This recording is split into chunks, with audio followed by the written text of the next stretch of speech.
Coming up, all 30 teams wrapped up their first series of the season on Sunday. This is Locked On Now MLB.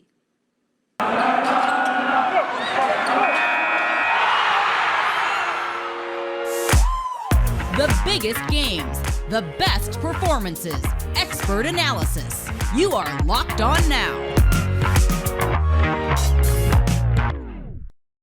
Welcome into Locked On Now MLB. I'm your host, Kainani Stevens. Thank you for making Locked On Now your first listen every single weekday. We've got all of our Locked On MLB hosts here to recap. We're going to start out in Texas with our biggest game. The biggest game. After taking a beating in the first two games, it looked like the Blue Jays would sweep the Rangers at the start on Sunday. Instead, Texas came back from down 5 to win, and Locked On Rangers tells you how the Texas Bats came to life. For the first time in the Rangers' new era, they are finally in the win column. Coming back from down 5 runs, this was a great win, 12-6 for the Texas Rangers over the Toronto Blue Jays. Now, they got shellacked pretty badly in the first 2 games, but the offense has shown through these first 3 games in Toronto that this team can score with anybody, because this is one of the best lineups in baseball they're facing off against in Toronto. And Brad Miller, welcome to town. Start your career off, start the Rangers season off with a leadoff home run to start the season, then comes in with a big pinch hit as well and has a home run, his second of the season already here. But it was a horrible start for the Rangers. Spencer Howard just looked terrible. He went 3 innings. He did strike out 5, but he gave up 6 runs on 4 home runs in 3 innings. That's not great, but the Rangers bullpen came in and shut things down. Brock Burke is back in the major leagues after a shoulder injury, and he looked great in his 2 innings. Got a bunch of swinging strikes, 5 strikeouts for him out of the 6 outs that he got out of the bullpen. That was great stuff from him. Josh Sborz looked solid in a perfect inning of work. John King, Joe Barlow was in to save the game.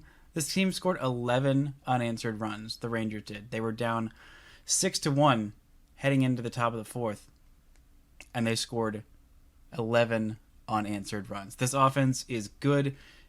Corey Singer might have a multi-hit game in every single game. Marcus Semien hasn't started the season off great, but you know what? This team won, and that's all that matters. 6 home runs is pretty much too much to give up and still hope to have a chance to win. The Mariners learned that lesson yesterday in Minnesota. After falling to the Twins, Locked On Mariners tells you how this game fell apart for Seattle from the start. Well, the only way the Twins have been able to score this series is via the long ball, and they certainly hit a ton of those on Sunday. This is Ty Gonzalez, host of the Locked On Mariners podcast. Rough day for the Mariners at Target Field today. Marco Gonzalez only goes 2 innings pitched, 6 runs, only 2 of them earned thanks to an uncharacteristic error by Adam Frazier that set up a first inning grand slam for Gary Sanchez. That was one of 6 home runs for the Twins. Byron Buxton accounting for a couple of those. Carlos Correa hit a mammoth one as well.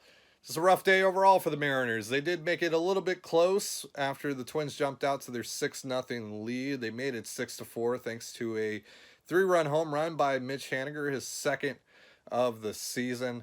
But the Bats were not able to put anything together from that point forward, and the Mariners suffer their first loss of the season. They'll try to go for the series win tomorrow. It looks like the weather is cleared up in Minneapolis, so that one should get played. We're going to recap the first 3 games of the series tomorrow on Locked On Mariners. Be sure to check us out on YouTube or wherever you get your podcasts. We'll see you there. Peace. Once again, the Baltimore Orioles aren't expected to be very good, and they aren't off to a good start either. Baltimore was swept by Tampa Bay on Sunday, and Locked On Orioles reviews the tape and has his notes for improvement. Well, that was certainly not an ideal weekend of baseball, as the Orioles fall 8-0 to the Tampa Bay Rays and are swept to open the season. First 0-3 start since 2007 for the Orioles, as hard as that may be to believe. Bullpen was good pretty much all weekend, but in this Sunday game, Tyler Wells' first career start did not go well. The Orioles, once again, couldn't get anything going on offense with runners in scoring position, and they are swept by the Rays. Now, the O's did make some moves after the game, including DJ Stewart being optioned to AAA. What does it mean? Well, I know many of you are hoping for Yusniel Diaz or Robert Newstrom in the majors. It's going to be a pitcher. Dean Kramer with an oblique injury warming up in the bullpen, which means the O's are going to need some sort of starting pitcher for either Tuesday's game or just to have a long reliever. So expect Alexander Wells, maybe Spencer Watkins, or potentially Chris Ellis to be added to the roster as the O's look for win number 1 on the season on Monday. But we'll recap all of the weekend's action from the Orioles' loss to the Rays on Monday's episode of the Locked On Orioles podcast. Our Locked On Mets host wasn't too concerned about a loss on Sunday for his team, but that might be because New York won the first 3 games of their 4-game set with the Washington Nationals. He tells you all you need to know from a successful first weekend for the Metropolitans. Well, the New York Mets did not complete the 4-game series sweep, which dampens what was otherwise an outstanding weekend of Mets baseball. I am Ryan Finkelstein, the host of Locked On Mets, and I'll tell you, Carlos Carrasco looked sensational in this game on Sunday. It's unfortunate he did not get the run support to pick up a victory. There was some questionable managerial decisions that we'll discuss on the podcast tomorrow, but nothing to really rip Buck Showalter over. It was the final game of a series against the Nationals. They're trying to set things up for a very important series against the Phillies. And he didn't go to maybe the best relievers at the end of the game. Could I have, liked to see some other decisions made? Sure, but first loss of the season, let's not overreact. I'll be breaking down all of that and previewing what lies ahead against the Phillies in this next series on tomorrow's edition of Locked On Mets. Coming up, the Red Sox avoid a sweep at Yankee Stadium and the Guardians' offense explodes against the Royals. This is Locked On Now MLB. Today's edition of Locked On Now is brought to you by BetOnline, the ultimate #1 source for all of your online sports gambling needs. Definitely want to head over there now that the NBA playoffs are beginning, and of course, Major League Baseball is back as well. Just head over to betonline.net. Welcome back to Locked On Now MLB. I'm Kainani Stevens. Thank you for making Locked On Now your first listen every single weekday. Let's continue with a recap of Sunday's games around the league. Let's go around the league. The Cleveland Guardians got their first win with an exclamation point. 17 runs were more than enough to beat the Royals on Sunday, and Locked On Guardians highlights one of the many great performances from Cleveland. Guardians get their first win. Oscar Mercado hits a grand slam in the first. And Miles Straw signed a contract extension. But all of that really is secondary to the newest folk hero in Cleveland, Steve Kwan. First game, I believe it was 1 hit and 2 walks. And then was it 2 hits and 1 walk? Either way, first 2 games, he reached base 3 out of 4 opportunities. Today, 5 for 5 with a double and a hit by pitch. He ended the game hitting 800. I mean, I know I should look up OPS and slugging and all of that. But 2 extra base hits so far. He is it's Quan time. It is, he's making a quantum leap. It is just a fun time. He is totally the story in spite of first victory of the season for the Guardians and also the Miles Straw extension, but it's all Stephen Kwan all the time. The Astros run for the 3rd time in 4 days against the Angels and what Locked On Astros called a complete team performance. Here's everything that he had to say after the Houston win. Hey guys, H-Town Wheelhouse here with Locked On Astros, and the Astros leave LA winning 3 of the 4 games and winning today 4-1. Powered by Jeremy Pena with another 3-hit game, second of his young career, and Alex Bregman getting a 2-run double early in to seal this game 4-1. Jose Urquidy looked masterful on the mound. Phil Maton looked great. Rafael Montero, Hector Neris, Ryan Presley. This was a total team win. People were scratching their heads at the beginning when they saw the lineup, but it is early in the season, and we'll talk about those Dusty's roster moves and the plan going forward as they have a day off before they play 2 in Arizona. Remember, we are your team every day. Red Sox fans won't have to hear about being swept by the Yankees, at least not for now, after Boston managed to take the last game of their opening series in the Bronx. Despite New York more than doubling Boston in the hit column, Locked On Red Sox tells you how Boston escaped with a win.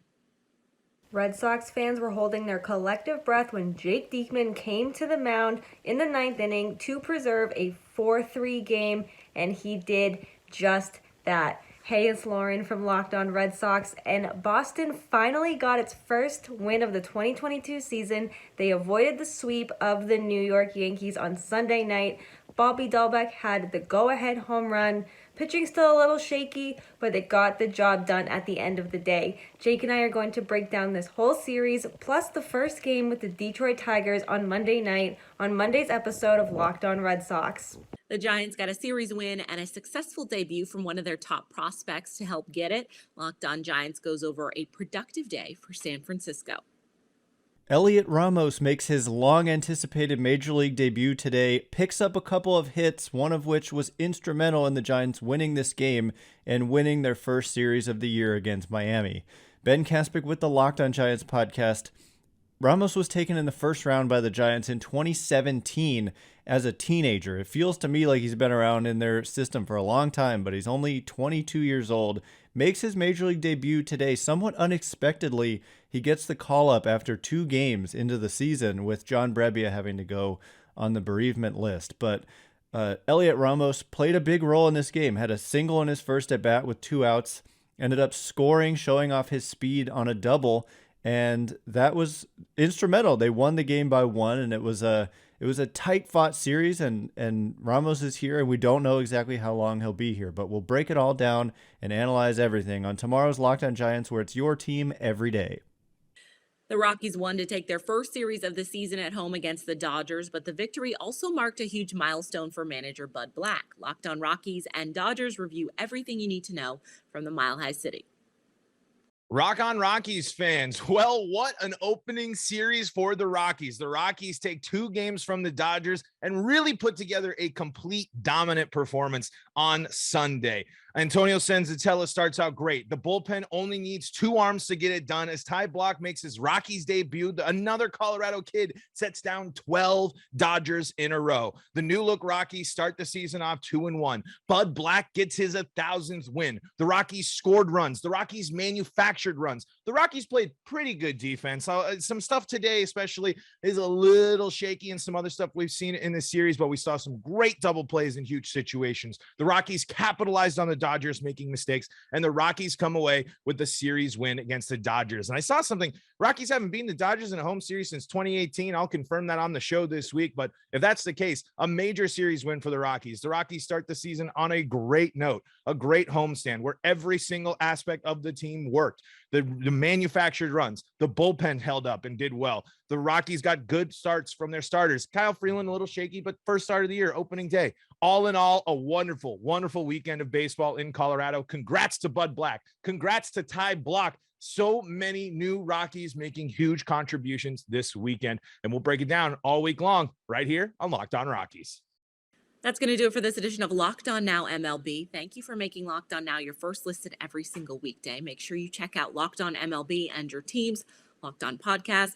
I'm Kainani Stevens. This has been Locked On Now.